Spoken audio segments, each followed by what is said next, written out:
വിശുദ്ധ കുർബാന ദൈവം നമ്മിലേക്ക് അനുഗ്രഹങ്ങൾ വർഷിക്കാനായിട്ട് തിരഞ്ഞെടുത്തിരിക്കുന്ന ഒരു വലിയ കാര്യമാണ്. ഈ കുർബാനയെക്കുറിച്ച് കൃത്യമായിട്ട് അറിഞ്ഞാലാണ് നമുക്ക് അതിൽ നിന്നും ധാരാളം അനുഗ്രഹങ്ങൾ സ്വീകരിക്കാൻ സാധിക്കുക. കുർബാന എന്ന് പറയുമ്പോൾ ഈശോയുടെ ജനനം, പരസ്യജീവിതം, പീഡാസഹനം, മരണം, ഉത്ഥാനം, ഇത് അടയാളങ്ങളിലൂടെ അനുഷ്ഠിക്കുകയാണ്. അടയാളങ്ങളുടെ അർത്ഥം അറിയില്ലെങ്കിൽ കാണിക്കുന്നതൊക്കെ ഗോഷ്ഠിയാണ്. ഞാൻ ഇങ്ങനെ കാണിച്ചാൽ വരാനാണ്, എൻ്റെ അടുത്തേക്ക് വരാനാണ് എന്ന് അറിയില്ല എന്ന് വിചാരിക്കുക എതിര് നിൽക്കുന്ന ആൾക്ക്. അപ്പോൾ അവർ വിചാരിക്കുക എന്താ പിതാവ് ഇവിടെ നിന്ന് ഇങ്ങനെ കാണിക്കുന്നത്. ഈ അടയാളത്തിൻ്റെ അർത്ഥം അറിയുന്നില്ലെങ്കിൽ അത് കാണുന്ന ആളെ സംബന്ധിച്ചിടത്തോളം ഗോഷ്ഠിയായിട്ട് മാറും. അതുകൊണ്ടാണ് ഞാൻ എപ്പോഴും പറയുക, കുർബാനയെക്കുറിച്ച്, കുർബാനയുടെ അടയാളങ്ങളെക്കുറിച്ച് കൃത്യമായിട്ടുള്ള അറിവ് നമുക്കുണ്ടാകണമെന്ന്. ഈശോയുടെ ജനനം, പരസ്യജീവിതം, പീഡാസഹനം, മരണം, ഉത്ഥാനം, ഇത് അടയാളങ്ങളിലൂടെ അനുഷ്ഠിക്കപ്പെടുകയാണ് കുർബാനയിൽ. നമുക്കറിയാം കുർബാനയ്ക്ക് 9 ഭാഗങ്ങളുണ്ട്. സിറോ മലബാർ സഭയിൽ കുർബാനയ്ക്ക് 9 ഭാഗങ്ങളുണ്ട്. ആമുഖ ശുശ്രൂഷ, വചന ശുശ്രൂഷ, ഒരുക്ക ശുശ്രൂഷ, അനാഫുറ, അനുരഞ്ജന ശുശ്രൂഷ 1-ാം ഭാഗം, വിഭജന ശുശ്രൂഷ, അനുരഞ്ജന ശുശ്രൂഷ 2-ാം ഭാഗം, ദൈവൈക്യ ശുശ്രൂഷ, സമാപന ശുശ്രൂഷ. ഈ 9 ഭാഗങ്ങളായിട്ടാണ് നമ്മൾ കുർബാനയിൽ സജീവമായിട്ട് പങ്കുചേരുക. ഞാൻ കുർബാനയുടെ ആരംഭത്തിൽ തന്നെ സൂചിപ്പിക്കട്ടെ, കുർബാന എന്ന് പറയുമ്പോൾ അച്ഛനോ മെത്രാനോ മാത്രം ചെല്ലുകയും ആളുകളൊക്കെ അത് കണ്ടുപോവുകയും ചെയ്യുന്നൊരു കാര്യമല്ല. ശുശ്രൂഷ പൗരോഹിത്യം സ്വീകരിച്ച വൈദികനും മാമോദീസായിലൂടെ പൊതു പൗരോഹിത്യം സ്വീകരിച്ച അൽമായരും ഒരുമിച്ചാണ് ബലി അർപ്പിക്കുക. ആ ഒരു കാര്യം ഇന്ന് നമുക്ക് ഉറച്ച ബോധ്യം ഉണ്ടാകണം. മാമോദീസായിലൂടെ പൊതു പൗരോഹിത്യം സ്വീകരിച്ച കോമൺ പ്രീസ്റ്റ്ഹുഡിൽ അംഗങ്ങളായിട്ടുള്ള വ്യക്തികളാണ് ഓരോ അൽമായരും. അപ്പം അതുകൊണ്ട് നമ്മൾ ഒരുമിച്ചാണ് ബലി അർപ്പിക്കുന്നത്. ഇപ്പം നമ്മൾ കൃത്യമായിട്ട് അറിഞ്ഞിരിക്കണം. അച്ഛന്മാർ മാത്രം അറിഞ്ഞാൽ പോരാ, അൽമായരും അറിഞ്ഞിരിക്കണം എന്തൊക്കെയാണ് ഓരോ അടയാളങ്ങളുടെയും അർത്ഥമെന്ന്. ഇപ്പം നമ്മൾ കുർബാനയ്ക്ക് ഇപ്പം ഇവിടെ കുരിശ് ഉപയോഗിക്കുന്നുണ്ട്. ക്രൂശിത രൂപം കർത്താവിൻ്റെ കുരിശ് മരണത്തെ സൂചിപ്പിക്കുന്നു. ഇനിയിപ്പോൾ ചിലപ്പോൾ നമ്മൾ മാർത്തോമ കുരിശ് ഉപയോഗിക്കുന്നുണ്ട്. അത് ഈശോയുടെ ഉത്ഥാനത്തെ സൂചിപ്പിക്കുന്നു. ഇതെല്ലാം അടയാളങ്ങളാണ്. പരസ്പരം സ്നേഹിക്കാൻ പറഞ്ഞിട്ടുള്ള ഈശോയെ സൂചിപ്പിക്കുന്ന അടയാളങ്ങളാണ് ക്രൂശിത രൂപവും മാർത്തോമ കുരിശും. ഇനി വിളക്ക്, ഇത് ലോകത്തിൻ്റെ പ്രകാശമായ യേശുവിനെ സൂചിപ്പിക്കാൻ വേണ്ടിയിട്ടാണ് കുർബാനയിൽ ഉപയോഗിക്കുന്നത്. ഒരു അടയാളമാണത്.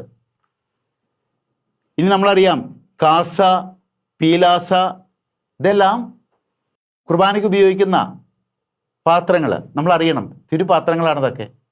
ഇനി കുർബാനയ്ക്ക് ഉപയോഗിക്കുന്ന തിരുവസ്ത്രങ്ങളുണ്ട്. ആ തിരുവസ്ത്രങ്ങൾക്കും സൂചിപ്പിക്കുന്ന അർത്ഥമുണ്ട്.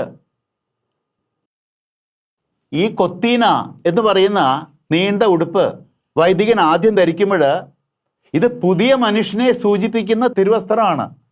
ഇതിൻ്റെ അർത്ഥം എന്താണെന്നറിയാവോ? ഇത്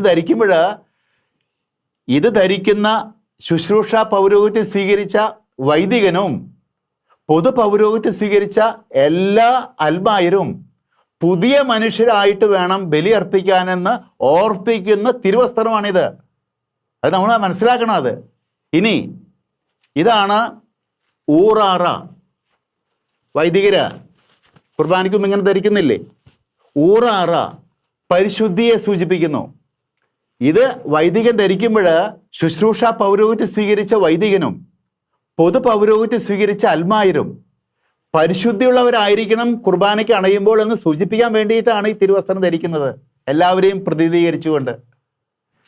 ഇനി അരക്കെട്ട്, സൂനാറ, ശുദ്ധതയെ സൂചിപ്പിക്കുന്ന തിരുവസ്ത്രമാണ്. ഇത് ധരിക്കുമ്പോൾ ബലി അർപ്പിക്കുന്ന ശുശ്രൂഷ പൗരോഹിത്യം സ്വീകരിച്ച വൈദികനും പൊതു പൗരോഹിത്യം സ്വീകരിച്ച അൽമായരും ശുദ്ധത പാലിക്കുന്നവരാകണം ചിന്തയിലും വാക്കിലും പ്രവൃത്തിയിലും. ഞാൻ പറയാ, നമ്മൾ എപ്പോഴും TWD ടെസ്റ്റ് നടത്തണം എന്ന് പറയും. Thoughts, words, deeds. അതാണ് TWD test. Thoughts, words, deeds. TWD test നടത്തണം. എന്നിട്ട് റേഞ്ച് കുറച്ച് കയറി നിൽക്കുന്നുണ്ടെങ്കിൽ സെൽഫ് കൺട്രോൾ ടാബ്ലറ്റ്സ് കഴിക്കണം. കുറച്ചുകൂടി കയറി നിൽക്കുകയാണെങ്കിൽ കൺഫെഷൻ ടാബ്ലറ്റ് കഴിക്കണം. കുറച്ചുകൂടി കയറി നിൽക്കുകയാണെങ്കിൽ റിട്രീറ്റ് ടാബ്ലറ്റ്സ് കഴിക്കണം. അപ്പോൾ ശുദ്ധത പാലിക്കുന്നവരായിട്ട് വേണം ബലി അർപ്പിക്കാനായിട്ട്. നമ്മൾ ഏറ്റവും മുകളിൽ വൈദികർ ധരിക്കുന്ന കാപ്പ, ഇത് നീതിയെ സൂചിപ്പിക്കുന്ന വസ്ത്രമാണ്. കാപ്പ നീതിയെ സൂചിപ്പിക്കുന്നു. ബലി അർപ്പിക്കുന്ന വൈദികനും സമൂഹവും നീതി പാലിക്കുന്നവരാകണമെന്ന് ഓർപ്പിക്കാൻ വേണ്ടിയിട്ടാണ് ഈ വലിയ കുപ്പായിട്ട് നിൽക്കുന്ന അച്ഛന്മാര്. നീതി പാലിക്കുന്നവരാകണം. കൊത്തീന പുതിയ മനുഷ്യനെ സൂചിപ്പിക്കുന്നു. ഊറാറ പരിശുദ്ധിയെ സൂചിപ്പിക്കുന്നു. സൂനാറ ശുദ്ധതയെ സൂചിപ്പിക്കുന്നു.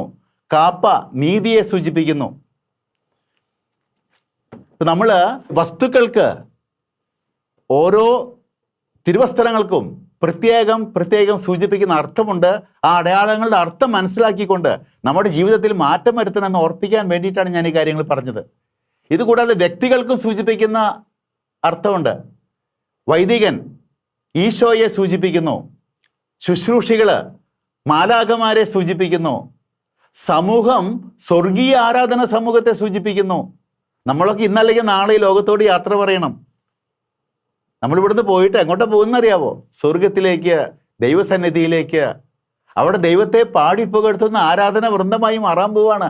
ആ വരാനിരിക്കുന്ന സ്വർഗീയ ആരാധന സമൂഹത്തെയാണ് കുർബാനയുടെ സമയത്ത് സമൂഹം സൂചിപ്പിക്കുന്നത്. ഇതിനൊക്കെ അർത്ഥമുണ്ട്. സമൂഹം സ്വർഗീയ ആരാധന സമൂഹത്തെ സൂചിപ്പിക്കുന്നു. അടയാളത്തിന് അർത്ഥമുണ്ട്. ശുശ്രൂഷികൾ മാലാഖമാരെ സൂചിപ്പിക്കുന്നു. വൈദികൻ ഈശോയെ സൂചിപ്പിക്കുന്നു. ഇനി സ്ഥലങ്ങൾക്ക് അർത്ഥമുണ്ട്. ഈ ബലിപീഠം ഇരിക്കുന്ന മദ്ബഹ, അത് സ്വർഗത്തെ സൂചിപ്പിക്കുന്നു. കർത്താവിൻ്റെ കല്ലറ സ്ഥിതി ചെയ്യുന്ന തോട്ടത്തെ സൂചിപ്പിക്കുന്നു. നിങ്ങൾ ജനങ്ങൾ നിൽക്കുന്ന സ്ഥലത്ത് പറയുന്ന പേരാണ് ഹൈക്കല. ഭൂമിയെ സൂചിപ്പിക്കുന്നു. കണ്ടോ, ഭൂമിയെ സൂചിപ്പിക്കുന്ന ഹൈക്കലായിൽ ജനങ്ങൾ നിൽക്കുന്നു. സ്വർഗത്തെ സൂചിപ്പിക്കുന്ന മദ്ബഹായിൽ വൈദികൻ നിൽക്കുന്നു. അതോടൊപ്പം തന്നെ ഈ മദ്ബഹയ്ക്ക് മറ്റൊരു അർത്ഥം കൂടിയുണ്ട്. കർത്താവിൻ്റെ കല്ലറ സ്ഥിതി ചെയ്യുന്ന തോട്ടം. അങ്ങനെ കർത്താവിൻ്റെ കല്ലറ സ്ഥിതി ചെയ്യുന്ന തോട്ടത്തെ മദ്ബഹ സൂചിപ്പിക്കുമ്പോൾ ഈ ബലിപീഠം കർത്താവിൻ്റെ കല്ലറയെ സൂചിപ്പിക്കുന്നു കുർബാനയിൽ.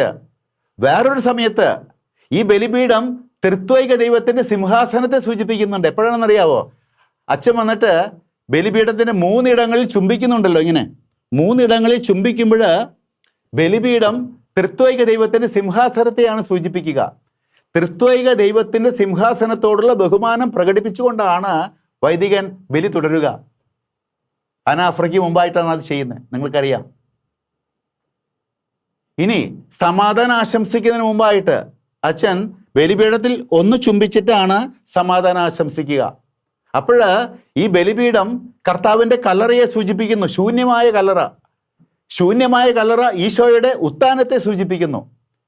ഈശോയുടെ ഉത്ഥാനത്തെ സൂചിപ്പിക്കുന്ന ശൂന്യമായ കല്ലറയെ സൂചിപ്പിക്കുന്ന ബലിപീഠത്തിൽ ചുംബിച്ചുകൊണ്ട് വൈദികൻ സമാധാനം ആശംസിക്കുമ്പോൾ ഈ സമാധാനം ഉത്തിതനായ ഈശോയുടെ സമാധാനമാണെന്നാണ് സൂചന. ഇതൊക്കെ നമ്മൾ ഓർക്കാറുണ്ടോ? അപ്പോൾ ആ സമാധാനം സ്വീകരിക്കുന്ന ഓരോരുത്തരും എന്നിട്ട് പരസ്പരം കൈമാറുന്നു. ഉത്തിതനായ ഈശോയുടെ സമാധാനമാണ് കൈമാറുന്നത്. ഇങ്ങനെ കൈമാറുമ്പോൾ അതിന് വേറൊരു അർത്ഥം കൂടിയുണ്ട്. ബലി അർപ്പിക്കാനായിട്ട് ബലിപീഠത്തിലേക്ക് അണയുമ്പോൾ നിന്നോട് ആർക്കെങ്കിലും വിരോധമുണ്ടെന്ന് തോന്നുന്നുണ്ടെങ്കിൽ ബലിവസ്തുക്കൾ ബലിപീഠത്തിൽ വെക്കുക. ആദ്യം പോയി അവനുമായി രമ്യപ്പെട്ടു വാ, എന്നിട്ട് മതി എനിക്ക് നിന്റെ ബലി എന്ന് പറഞ്ഞില്ലേ കർത്താവ് തിരുവചനങ്ങളിൽ? മത്തായി 5:23-24. ഞാൻ അങ്ങോട്ടും ഇങ്ങോട്ടും സമാധാനം കൊടുക്കുമ്പോൾ അതിൻ്റെ അർത്ഥം എന്താണെന്നറിയാവോ? ഈശോയെ എനിക്ക് ഈ ലോകത്തിൽ ആരോടും വെറുപ്പില്ല, വൈരാഗ്യമില്ലെന്ന് പരസ്യമായി പ്രഖ്യാപിക്കുകയാണ്. ഒന്ന് ഓർത്തു നോക്കിയേ നമ്മുടെ ഉള്ളിലെ ഇരിപ്പും നമ്മൾ ചെയ്യുന്ന ഈ അടയാളത്തിൻ്റെ അർത്ഥവും. അതുകൊണ്ട് ഓരോ അടയാളങ്ങൾക്കും അർത്ഥമുണ്ട്. അർത്ഥം മനസ്സിലാക്കിക്കൊണ്ട് വേണം നാം ഓരോ അനുഷ്ഠാനങ്ങൾ നിർവഹിക്കാനായിട്ട്. നമ്മൾ തിരുവസ്ത്രങ്ങളെക്കുറിച്ച് കണ്ടു. വിളക്ക്, കുരിശ്, കാസ, പീലാസ് നമ്മൾ ഉപയോഗിക്കുന്ന തിരുപാത്രങ്ങൾ. ഇനി ഞാൻ കുർബാനയുടെ ആദ്യ ഭാഗത്തേക്ക് വരികയാണ്. ആമുഖ ശുശ്രൂഷ. ആമുഖ ശുശ്രൂഷ ആരംഭിക്കുന്നത് തന്നെ അന്നാ പെസഹ എന്നുള്ള ഗാനം ആലപിച്ചുകൊണ്ടാണ്.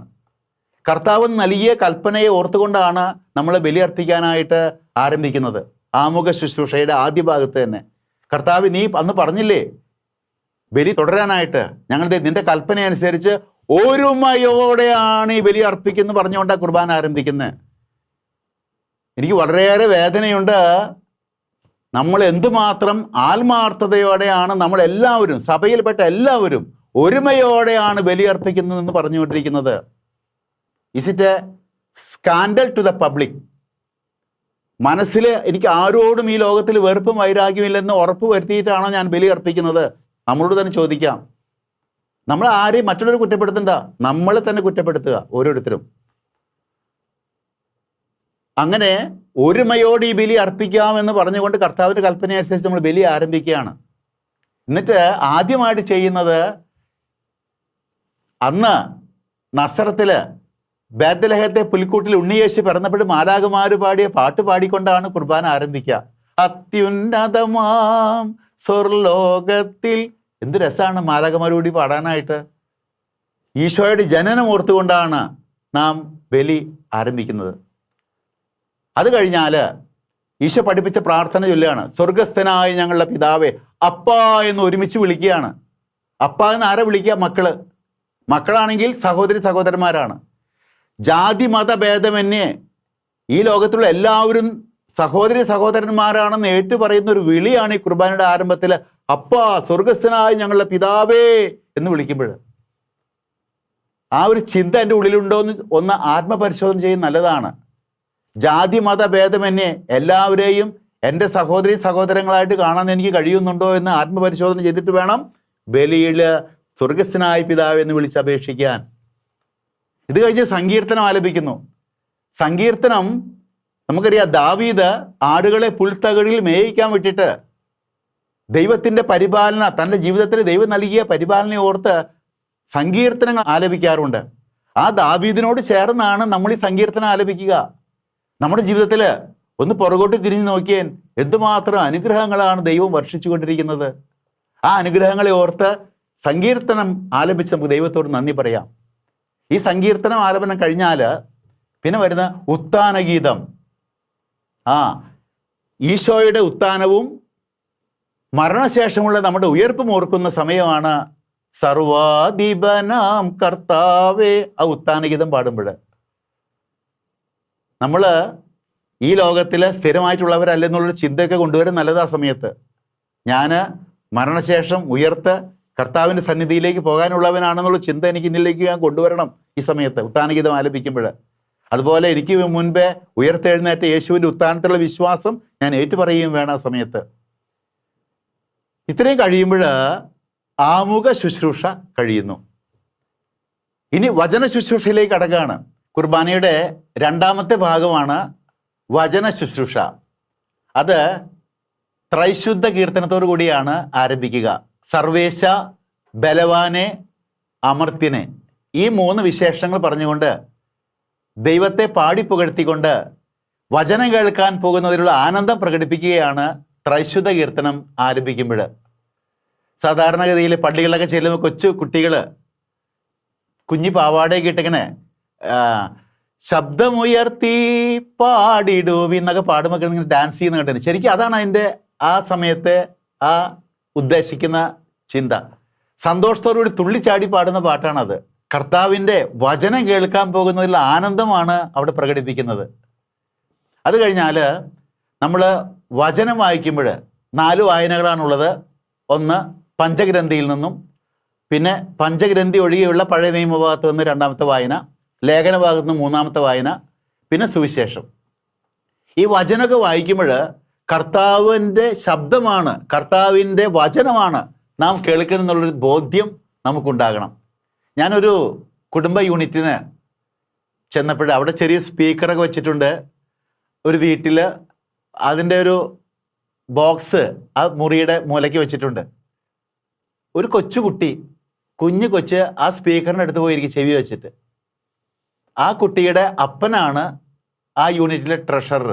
അദ്ദേഹം വന്ന് മൈക്രോഫോൺ എടുത്ത് കണക്ക് വായിച്ചുകൊണ്ടിരിക്കുമ്പോൾ ഞാൻ നോക്കി ആ കൊച്ചുകുട്ടി സ്പീക്കറിൽ കൂടെ വരുന്ന സൗണ്ട് കേട്ടിട്ട് അവളെ ഇരുന്ന് ഒന്നുകാലം തുള്ളിച്ചാടി ചിരിച്ചുകൊണ്ടിരിക്കുന്നു. കാരണം അപ്പൻ്റെ ആ സൗണ്ട് കേൾക്കുമ്പോൾ സന്തോഷം. വാസ്തവത്തിൽ കർത്താവിൻ്റെ വചനം കുർബാനയിൽ വായിച്ച് കേൾക്കുമ്പോൾ ആ കുഞ്ഞു കൊച്ചിനുള്ള സന്തോഷം നമുക്കുണ്ടാകണം. എൻ്റെ അപ്പൻ്റെ വചനമാണ് ഞാൻ കേട്ടുകൊണ്ടിരിക്കുന്നത്, അങ്ങനെ ഉണ്ടോ നമുക്ക് എന്നുള്ള ചിന്തിക്കാൻ വേണ്ടിയിട്ടാണ് ഞാൻ ഈ ഒരു കാര്യം ഇവിടെ സൂചിപ്പിച്ചത്. അത് കഴിഞ്ഞ് കാറോസൂസ പ്രാർത്ഥന ചൊല്ലുമ്പോൾ നമ്മൾ വായിച്ചു കേട്ട വചനത്തിൻ്റെ വെളിച്ചത്തിൽ പ്രാർത്ഥിക്കുന്നു, പ്രതികരിക്കുന്നു. അതാണ് കാറോസൂസ പ്രാർത്ഥന. ഇത്രയും കഴിയുമ്പോൾ വചന ശുശ്രൂഷ കഴിഞ്ഞു, രണ്ടാമത്തെ ഭാഗം കഴിഞ്ഞു. മൂന്നാമത്തെ ഭാഗമാണ് ഒരുക്ക ശുശ്രൂഷ. ഒരുക്ക ശുശ്രൂഷയിൽ നമ്മൾ കാസയിൽ വീഞ്ഞൊഴിക്കുമ്പോൾ ഈശോ രക്തം ചിന്തിയതിനെയാണ് സൂചിപ്പിക്കുക. പിന്നെ 2 തുള്ളി വെള്ളം ഒഴിക്കുന്നുണ്ട്. കർത്താവിൻ്റെ തിരുവിലാവ് കുന്തം കൊണ്ട് പിളർന്നപ്പോൾ അവിടുന്ന് രക്തവും വെള്ളവും ഒഴുകിയ സംഭവമാണ് നമ്മൾ ഓർക്കുക. തന്നെയല്ല, വീഞ്ഞ് ഈശോയെ സൂചിപ്പിക്കുന്നു, വെള്ളം നമ്മളെ സൂചിപ്പിക്കുന്നു. വീഞ്ഞും വെള്ളവും കൂടി കലരുന്ന പോലെ ഞാനും യേശുവും ഒന്നായി ചേർന്ന് ബലിയർപ്പിക്കണം എന്നുള്ള സൂചന കൂടി ഈ അനുഷ്ഠാനത്തിലുണ്ട്. അത് കഴിഞ്ഞാൽ നമ്മൾ പീലാസയിൽ കുരിശടയാളത്തിൽ ഓസ്തി വയ്ക്കുന്നുണ്ട്. ഈശോയെ യൂതന്മാർക്ക് ഏൽപ്പിച്ചു കൊടുക്കുന്നു. ആ ഒരു സംഭവം പ്രത്യേകമായിട്ട് ഓർക്കുന്ന നിമിഷമാണത്. കാസിയും പീലാസയും ഇങ്ങനെ ഉയർത്തിപ്പിടിച്ചുകൊണ്ട് ബലിപീഠത്തിന് നടുവിലേക്ക് വൈദികൻ വരുമ്പോൾ കാൽവരി കുന്നിലേക്ക് കുരിശു ചുമന്ന് പോകുന്ന യേശുവിൻ്റെ പീഡാനുഭവ രംഗമാണ് നാം ഓർക്കുക. കാഴ്ചവെപ്പിൻ്റെ സമയത്ത് കാസിയും പീലാസയും കുരിശാകൃതിയിൽ ഉയർത്തുമ്പോൾ ഈശോയുടെ കുരിശുമരണം, കാസിയും പീലാസിയും ബലിപീഠത്തെങ്കിൽ ഇറക്കി വയ്ക്കുമ്പോൾ കർത്താവിൻ്റെ മൃതശരീരം കല്ലറയിൽ സംസ്കരിക്കുന്നു. ശോശപ്പ് കൊണ്ട് ബലിവസ്തുക്കൾ മൂടുമ്പോൾ കർത്താവിൻ്റെ കല്ലറവാതിൽ കല്ലുരുട്ടി മൂടുന്നു. ഇങ്ങനെ ഓരോ അനുഷ്ഠാനങ്ങൾക്കും കുർബാനയിൽ അർത്ഥമുണ്ട്. നമ്മൾ ഈ അനുഷ്ഠാനങ്ങളുടെ അർത്ഥം മനസ്സിലാക്കി കൊണ്ടുവേണം ബലിയിൽ പങ്കുചേരാനായിട്ട്. ഞാൻ നേരത്തെ സൂചിപ്പിച്ചു, ഈ ഒരുക്ക ശുശ്രൂഷയിൽ നമ്മൾ പ്രത്യേകമായിട്ട് നമ്മളെ ഓരോരുത്തരെയും നമ്മുടെ കുടുംബങ്ങളെയും എല്ലാവരെയും സമർപ്പിച്ചുകൊണ്ട് ഈ അപ്പത്തോടും വീഞ്ഞിനോടും ചേർത്ത് സമർപ്പിക്കണം കർത്താവിന്. ഈ അപ്പവും വീഞ്ഞും മറ്റൊരു കാര്യം കൂടി നമ്മൾ ഓർപ്പിക്കുന്നുണ്ട്. അനേകം ഗോതമ്പ് മണികൾ ഒരുമിച്ച് ചേർന്നാണ് ഈ അപ്പം ഉണ്ടാകുന്നത്. ഇത് നമ്മുടെ അധ്വാന ഫലമാണ് ഗോതമ്പ്. അനേകം ഗോതമ്പ് മണികൾ ഒരുമിച്ച് കൂടി അപ്പം ഉണ്ടാകുന്നു. ഇത് സൂചിപ്പിക്കുന്നത് നമ്മൾ ഓരോരുത്തരും ഓരോ ഗോതമ്പ് മണി പോലെയാണ്. നമ്മളെല്ലാവരും ഒരുമിച്ച് കൂടി കർത്താവിൻ്റെ ശരീരമായി മാറാനുള്ളവരാണ്. നമ്മുടെ അധ്വാനം നാം സമർപ്പിക്കണം. നമ്മുടെ അധ്വാന ഫലമാണ് ഈ ഗോതമ്പപ്പം. സ്നേഹവും ഐക്യവും നമ്മിൽ ഉണ്ടാകണം. അതും ഈ ഗോതമ്പപ്പം നമ്മെ ഓർപ്പിക്കുന്നുണ്ട്. വീഞ്ഞ് അനേകം മുന്തിരിപ്പഴങ്ങൾ ഞെക്കിപ്പിഴിഞ്ഞ് ആ മുന്തിരിച്ചാറാണ് വീഞ്ഞായിട്ട് മാറുന്നത്. അതുപോലെ നമ്മൾ ഓരോരുത്തരും സഹനങ്ങളെല്ലാം ഏറ്റെടുത്ത് സ്നേഹത്തിലും ഐക്യത്തിലും ഒന്നായി ചേർന്ന് യേശുവിൻ്റെ രക്തമായി മാറണം. നമ്മളൊക്കെ കർത്താവിൻ്റെ മിസ്റ്റിക്കൽ ബോഡിയാന്ന് പറയും. കർത്താവ് ശിരസ്, നമ്മളൊക്കെ അവയവങ്ങൾ. ഒരവയവത്തിന് വേദന വന്നാൽ അത് നമ്മുടെ ശരീരത്തെ മുഴുവൻ ബാധിക്കണം. അതാണ് മിസ്റ്റിക്കൽ ബോഡി, ഭൗതിക ശരീരം കർത്താവിൻ്റെ. ഈ അപ്പവും വീഞ്ഞും നമ്മൾ ഓർപ്പിക്കുന്ന വലിയൊരു കാര്യം ഇക്കാര്യമാണ്. ഒരുക്ക ശുശ്രൂഷയിൽ നമ്മൾ തോമാസ് ലീഗ, രക്തസാക്ഷികൾ, വിശുദ്ധർ, മാതാവ്, ഔസപിതാവ് ഇവരൊക്കെ ഓർക്കുന്ന ദിവ്യരഹസ്യഗീതം ആലപിക്കുന്നുണ്ട്. ഒരുക്ക ശുശ്രൂഷ കഴിഞ്ഞാൽ 4ാമത്തെ ഭാഗമാണ് അനാഫുറ. അനാഫുറയിൽ 4 ഭാഗങ്ങളുണ്ട്. അനാഫുറയുടെ ആദ്യത്തെ ഭാഗം പിതാവായ ദൈവത്തെ സൂചിപ്പിക്കുന്ന പ്രണാമജപ പ്രാർത്ഥനയാണ്. നീണ്ട പ്രാർത്ഥന, പ്രണമിച്ചുകൊണ്ട് ചെല്ലുന്ന പ്രാർത്ഥന എന്നാണ് അതിൻ്റെ സൂചന. അതിൻ്റെ അവസാനമാണ് വൈദികൻ, കാർമ്മികൻ ബലിപീഠം ചുംബിച്ചുകൊണ്ട് സമാധാനം ആശംസിക്കുന്നത്. ഞാൻ നേരത്തെ നിങ്ങളോട് പറഞ്ഞു, ബലിപീഠം കർത്താവിൻ്റെ കല്ലറയെ സൂചിപ്പിക്കുന്നു. ശൂന്യമായ കല്ലറ ഉത്തിതനായ ഈശോയുടെ ഉത്ഥാനത്തെ സൂചിപ്പിക്കുന്നു. ഈശോയുടെ ഉത്ഥാനത്തെ സൂചിപ്പിക്കുന്ന ശൂന്യമായ കല്ലറയെ സൂചിപ്പിക്കുന്ന ബലിപീഠത്തിൽ ചുംബിച്ചുകൊണ്ട് വൈദികൻ സമാധാനം ആശംസിക്കുമ്പോൾ ഉത്തിതനായ ഈശോയുടെ സമാധാനമാണ് കൈമാറുന്നത്. അത് പരസ്പരം കൈമാറുമ്പോൾ ആരോടും വെറുപ്പും വൈരാഗ്യമില്ലെന്ന് ഉറപ്പുവരുത്തുകയാണെന്ന് നമ്മൾ നേരത്തെ കണ്ടു. ഈ സമാധാനാശംസ 1ാമത്തെ പ്രണാമജപം കഴിഞ്ഞു വരുന്നു. ഇത് കഴിഞ്ഞാൽ രണ്ടാമത്തെ പ്രണാമജപം ത്രിത്വൈക ദൈവത്തെ സൂചിപ്പിക്കുന്ന പ്രണാമജപമാണ്. പിതാവും പുത്രനും പരിശുദ്ധാത്മാവുമായ ത്രിത്വൈക ദൈവത്തെ പ്രത്യേകമായിട്ട് ഓർത്തുകൊണ്ട് ചൊല്ലുന്ന പ്രണാമജപ പ്രാർത്ഥനയുടെ സമാപനത്തിലാണ് ഓശാന ഗീതം വരിക. യെശയ്യാ പ്രവാചകന്റെ ദർശനത്തിലെ മാലാഖമാരുടെ ആ ഗീതം, ഒപ്പം തന്നെ അത് പാടുമ്പോൾ നമ്മൾ ജെറുസലേമിലേക്ക് ഈശോ കഴുതപ്പുറത്ത് വരുന്ന ആ സമയത്ത് ഓശാന പാടി ജനങ്ങളെ കൂടി ഓർക്കുന്നു.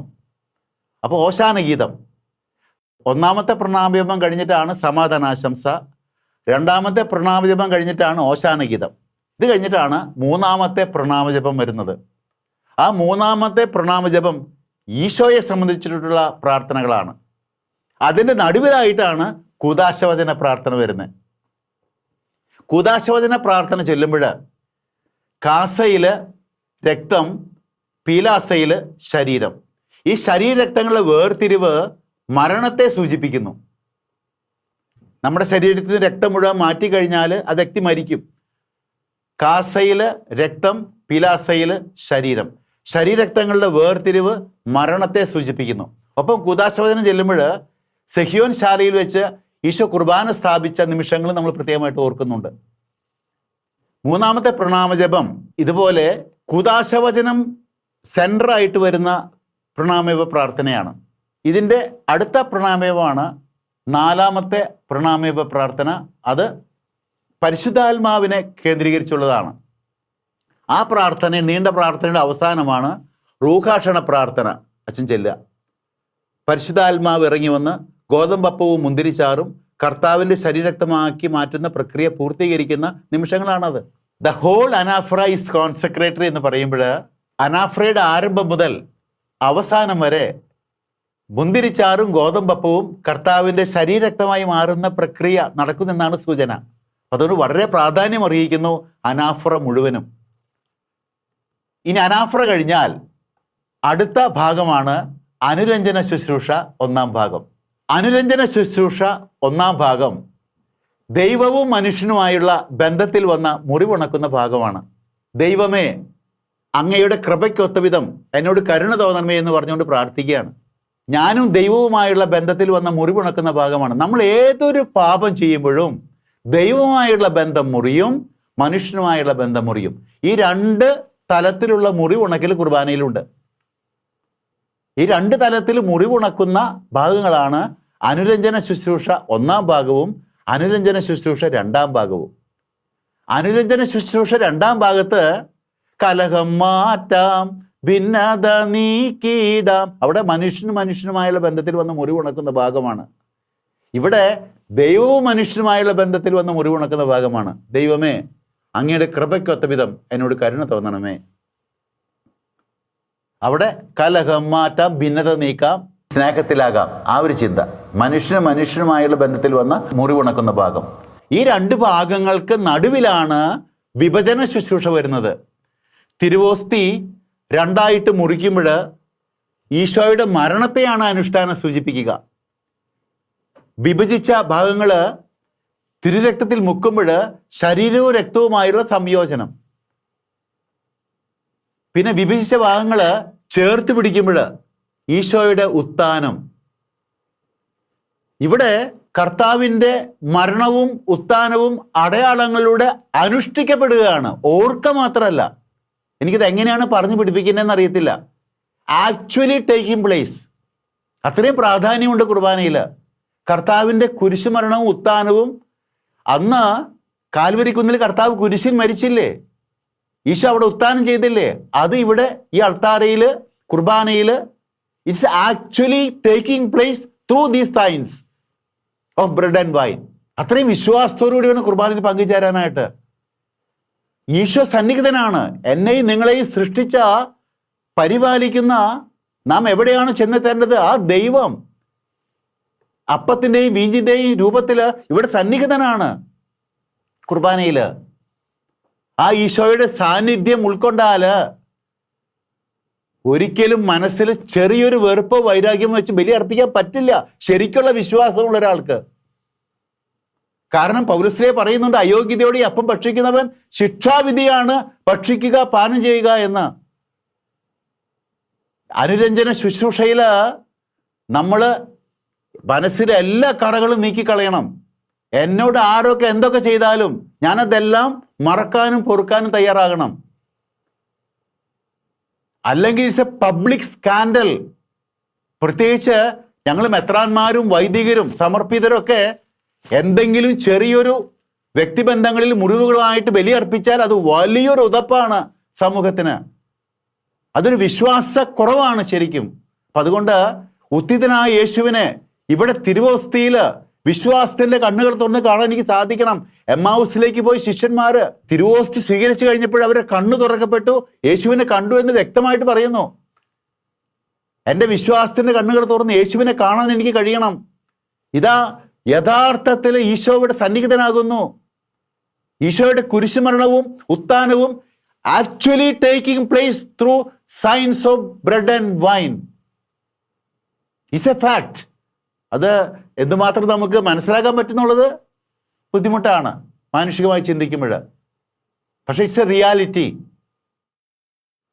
അപ്പോൾ അനുരഞ്ജന ശുശ്രൂഷയിൽ നമ്മൾ അനുരഞ്ജിതരാകണം. വിഭജന ശുശ്രൂഷയിൽ ഈശോയുടെ മരണവും ഉത്ഥാനവും വിശ്വാസത്തിന്റെ കണ്ണുകൾ തുറന്ന് കാണാൻ നമുക്ക് കഴിയണം.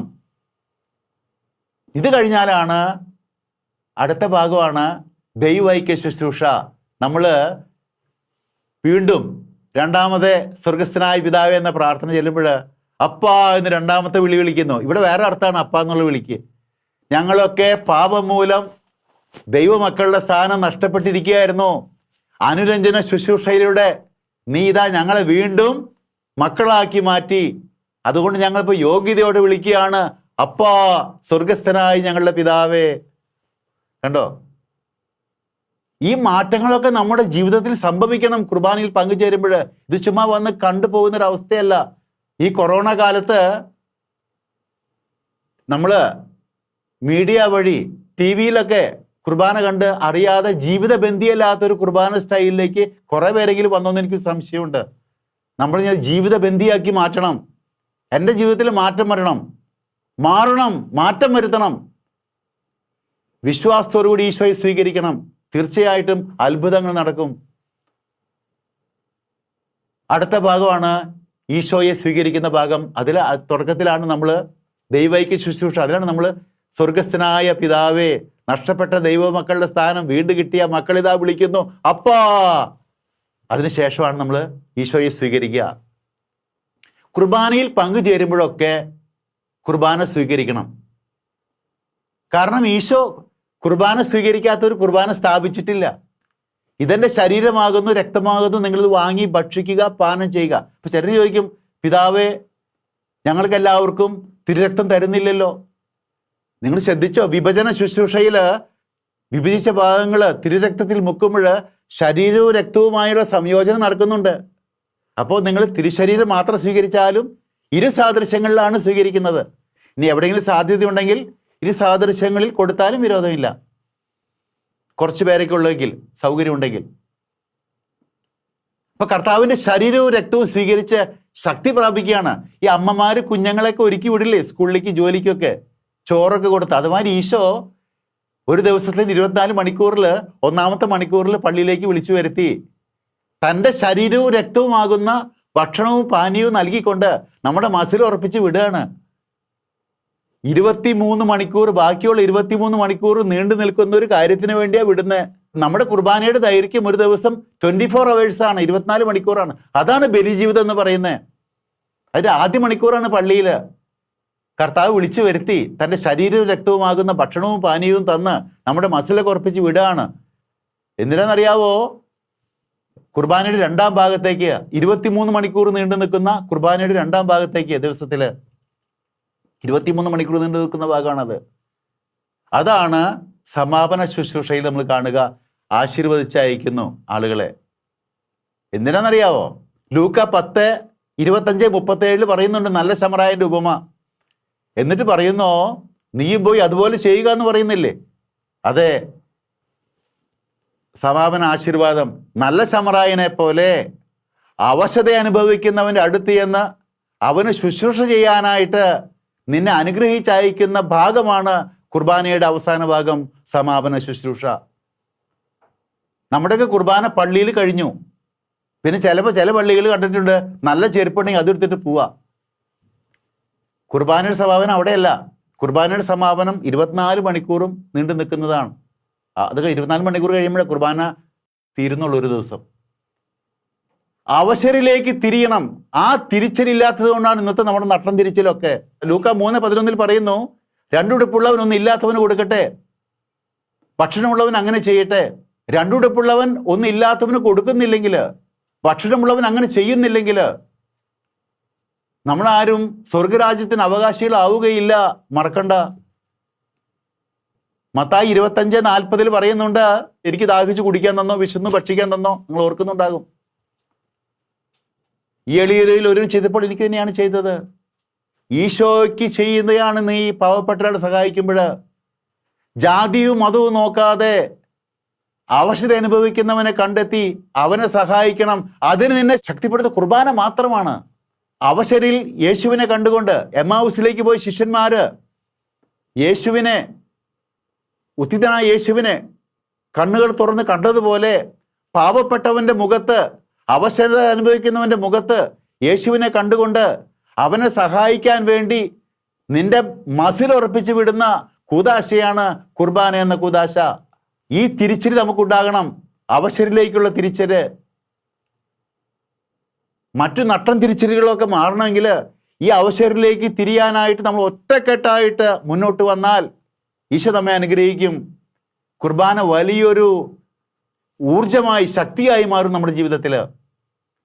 മറക്കണ്ട, ആമുഖ ശുശ്രൂഷ, വചന ശുശ്രൂഷ, ഒരുക്ക ശുശ്രൂഷ, അനാഫ്ര, അനുരഞ്ജന ശുശ്രൂഷ 1-ാം ഭാഗം, വിഭജന ശുശ്രൂഷ, അനുരഞ്ജന ശുശ്രൂഷ 2-ാം ഭാഗം, ദൈവൈക്യ ശുശ്രൂഷ, സമാപന ശുശ്രൂഷ. സ്വന്തം ശരീരവും രക്തവും പങ്കിട്ട് തരുന്ന കർത്താവിൻ്റെ സ്നേഹം എന്നെ അനുഗ്രഹിച്ചയക്കുന്നു. നീയും പോയി ഞാൻ നിന്നെ സ്നേഹിച്ചതുപോലെ നിങ്ങളും സ്നേഹിക്കുക. നീയും പോയി നിന്റെ ശരീരവും രക്തവും മറ്റുള്ളവർക്ക് പങ്കിട്ട് കൊടുക്കുക.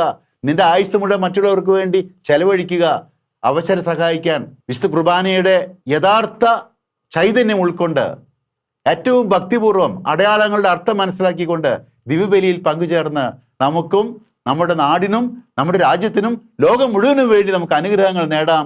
ദൈവം നമ്മെ അനുഗ്രഹിക്കട്ടെ.